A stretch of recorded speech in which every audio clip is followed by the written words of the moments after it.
हाय लोगोफोर खुलुमबाय बेखौबो आंनि मार्चआव सेफ चेनेलाव आरो फिन खेबसेबाव बेखौबो बरायनायखौ जासिहरनाय थाबाय। स' दिनैनि भिडिअ'आ जागोन आङो आमलाइ आरो मा होनोमोनलाय गुर मेथाइनि जखाय बानायनो नागिरदों। ओमफ्राय नोंथांमोननोबो आङो शेयार खालामनो होननानै बे भिडिअ'खौ बानायनाय जादों।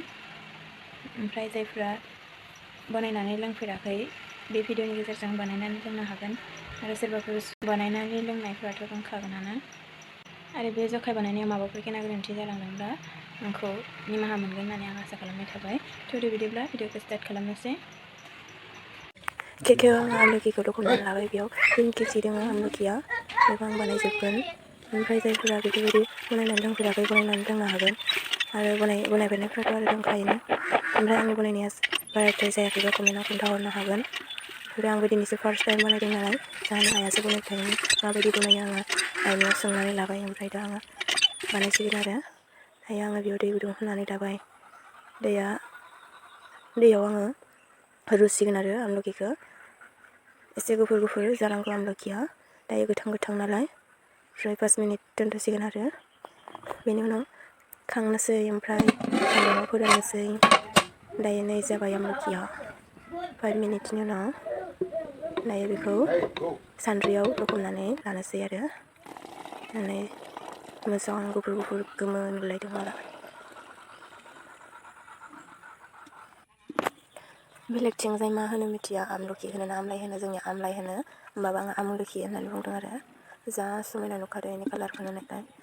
गोमो सुक्लि फिथाइ बायदि गोमो जादों। जा किउटखा।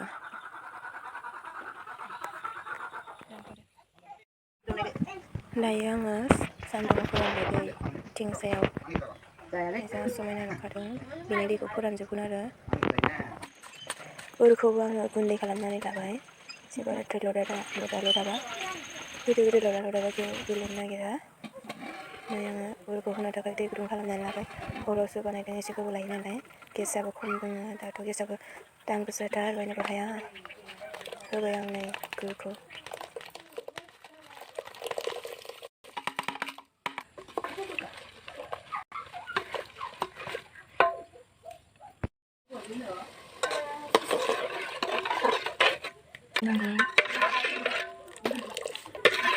दा बेखौ खांना दोननानै गुसु जाबाथाय बे आमलाइ फिथाइ रुनायखौ होसिगोन आरो ओमफ्राय होनानै थि एमाव होगोन।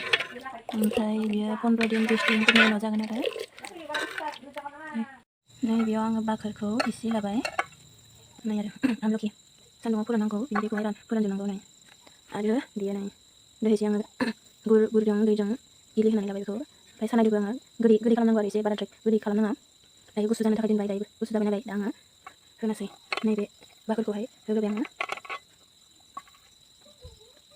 बेनि उनाव बेखौ होनोसै आरो गुदुं होबाथाय नैबे आमलखिया मोनजोबो आरो बेनिखायनो दैया थान्दा जाबाथाय होनांगौ।